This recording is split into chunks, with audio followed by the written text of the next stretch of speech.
بہت زمانہ ہوا میں پڑھتا تھا، لیکن بعض مسائل میں اطلاع شروع سے برابر تھی۔ مجھے پتا تھا کہ جھینگا مچھلی نہیں ہے اور یہ حرام ناجائز۔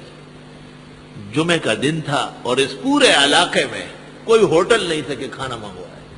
میں نے ناشتہ بھی نہیں کیا تھا، اس وقت جمعہ بھی دیر سے ہوتا، 2-2:30 بجے، خوب بھوک لگی تھی۔ دیکھا تو ایک نمازی یہاں کا کہیں بیٹھا ہوگا، سن رہا ہوگا، اگر اس کو یاد ہو، ایک اتنے ٹرے میں بریانی لا رہا ہے اور دوسرا اتنا بڑا بگونا ہے، اس میں قیمہ ہے، 8-10 روٹیاں ہیں۔ جی جمعے میں 1 گھنٹہ ہے، جلدی جلدی آپ کھائے۔ میں نے کہا یہ کیا ہے؟ کہا یہ جھینگے کی بریانی ہے اور جھینگے کا قیمہ ہے۔ میں نے کہا جھینگا تو مچھلی نہیں ہے، وہ تو کیڑا ہے، حرام ناجائز۔ اچھا بیٹے آپ اٹھائے لے جائیں، حضرت کے لیے پھر انتظام کریں۔ وہ جو گئے ہیں 28 سال ہو گئے، وہ انتظام آج تک نہیں ہوا۔ اللہ کا لاکھ لاکھ شکر و کرم ہے کہ یہ پیٹ یہاں بنا ہوا ہے، یہ سر پر ٹینکی کی طرح نہیں ہے، اس لیے پردہ ہے، ہو یا نہ ہو، کیا ہے، حلال کھائیں گے، تھوڑا سا کھائیں گے، کبھی کبھی کھائیں گے، لیکن بے گلہ اور بے شکایت چیز کھائیں گے انشاءاللہ۔ کیوں؟ ہم آدم علیہ السلام کی سچی اولاد ہے۔ ہمارے جد امجد کو کھانے میں ذرا سی لغزش کی وجہ سے بہت پریشانی پیش آئی۔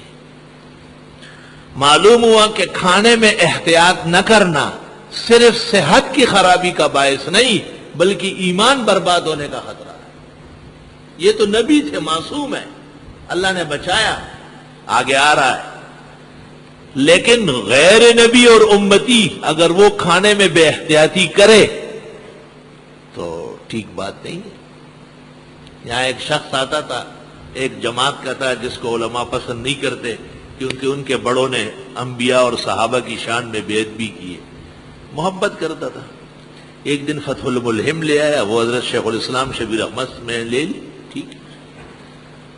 اس وقت ابتدائی 3 جلدیں شاید تھی۔ کچھ دن جب گزر گئے تو ایک لفافہ دے دیا۔ میں نے کہا کوئی غلاف کعبہ ہوگا یا خوشبو ہوگی۔ جب وہ چلے گئے میں نے دیکھا تو اس میں 5000 روپے تھے۔ یہ اس وقت کی بات ہے جب احسن العلوم میں میری تنخواہ 500 روپے تھی اور مہینے کے 3 دن میٹنگ ہوتی تھی، 500 روپے کمیٹی پورا نہیں کر سکتی تھی۔ آج الحمدللہ 20 سے لے کے 40 لاکھ مہینے کا خرچہ ہے۔ یہ اس وقت کی بات ہے۔ میری تنخواہ کے لیے میٹنگیں کرتے تھے، میں نے ہاتھ جوڑے، میں نے کہا میری تنخواہ کے لیے میٹنگیں نہیں کرو، بس میرا مسئلہ بیان ہو جائے یہی بہت ہے۔ 500 روپے پورا نہیں کر سکتے تھے وہ۔ کام نہ کرنے اور کرنے کا فاصلہ بتا رہا ہوں۔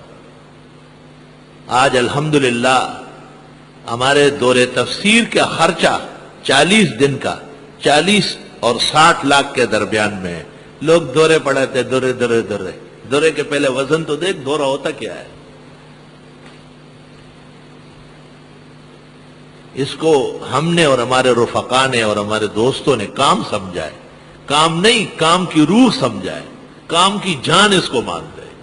پورا ادارہ ایک طرف اور دور تفسیر کی نشست اللہ کے فضل سے دوسری طرف۔ اللہ اور توفیق دے اور اپنے نیک بندوں کو بمعنی نفقات صالحہ اور اموال طیبہ کے آگے بڑھنے کی توفیق دے تاکہ تمام پریشانیاں دور رہیں۔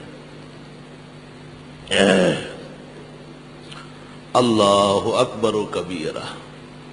کیا قصہ تھا؟ یہ دیکھو میرے بغل میں بیٹھا ہے، کتنا غافل ہے، اس سے پوچھتا ہوں کہ کیا قصہ تھا، ختم۔ تو وہ لفافہ لے کے میں نے رکھ دیا کہ بھئی اس میں تو پیسے ہیں۔ 15-20 دن بعد جو آیا، پہلے ویسے سلام کرتا تھا، آپ کے بہت کیسے ہیں، ٹھیک ہے آپ؟ میں نے کہا میں ٹھیک ہوں، آپ کا دماغ صحیح ہے؟ حضرت کیوں خیریت؟ میں نے کہا یہ لفافہ ملا ہے 5000 کا، اس میں کینچی نہیں ہے۔ کیا مطلب ہے؟ میں نے کہا کینچی رکھتے ہیں آپ کی جماعت والے اور مولویوں کو کہتے ہیں داڑھی بڑی ہے، اس کو ذرا چھوٹی کر لے، اچھی نہیں لگتی۔ پھر چند دن بعد کہتے قمیص اتنی بڑی، یہ ایران کے پاسداروں کی طرح ہے، جاسوسوں کی طرح، اس کو ذرا اوپر کر لو۔ میں نے کہا آپ تو مولویوں کے ساتھ یہ کرتے ہیں، لے اپنے 5000، پتہ نہیں کہاں سے مار کے لایا ہے۔ ہم گنگیوں کے سنبھالنے والے ہیں کہ ہم بھاگا یہاں سے، یہ نسخہ تو یہاں استعمال نہیں ہوا۔ میں نے کہا اس سے آپ ہماری زبان بندی کرنا چاہتے ہیں؟ کہ یہ بیان میں اور درس میں اس شخص کے خلاف کبھی کرے گا جس نے انبیاء اور صحابہ کو اپنے نو کے قلم سے زخمی کیا ہے۔ استغفر اللہ واتوب الیہ۔ تو پیغمبروں کی بشریت کا منکر بھی پہلا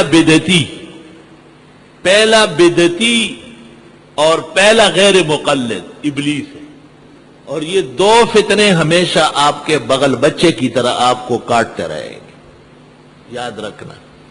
ان کے سامنے آپ کو اعتدال پر رہنا ہے اور توحید و سنت کے پلیٹ فارم سے ان کے شر عقائد و اعمال سے امت کو بچانا ہے۔ فسجدوا، ملائک نے سجدہ کیا، الا ابلیس، مگر شیطان نے نہیں کیا۔ ابا یا ابا، انکار کیا۔ انکار کی تفصیل آگے اعراف میں ہے اور ہجر میں ہے۔ واستکبر، اور تکبر کیا، وکان من الکافرین، اور ہو گیا کافروں میں سے۔ کان بمانے سارا، تجرید ہو گئی، اور یہ کہ کان اپنے حال پر ہے، تھا ہی علم الہی میں پہلے سے مکتوب کافرین میں سے۔ یہ سجدہ جو ملائک نے آدم علیہ السلام کا کیا ہے یا برادران نے یوسف علیہ السلام کا کیا ہے، اتفقت الامہ علی ان السجود لآدم، امت محمدیہ کا اتفاق ہے کہ جو سجدہ آدم علیہ السلام کا فرشتوں نے کیا ہے، لم یکن سجودہ کسجودنا من ہذہ الامہ، ایسا سجدہ نہیں کہ سر نیچے رکھ کے اور ہاتھوں کے بیچ میں ناک اور پیشانی لے آئے۔ فَإِمَّا بِالتَّكَفِّ وَالْإِنْحِنَاءِ وَالتَّعْظِيمِ، صرف جھکنا اور آداب بجا لانا۔ وَإِمَّا وَضْعُهُ كَانَتْ قِبْلَةً كَالسُّجُودِ لِلْكَعْبَةِ وَبَيْتِ الْمَقْدِسِ وَهُوَ الْأَزْهَرُ۔ احکام القرآن ابن العربی جلد 1 صفحہ 16۔ وَقَدْ نَسَخَ اللَّهُ جَمِيعَ ذَلِكَ عَنْ هَذِهِ الْمِلَّةِ، اب اس قسم کے سجدے منسوخ ہو چکے ہیں۔ احکام القرآن للجساس الرازی، ذیل الآیہ۔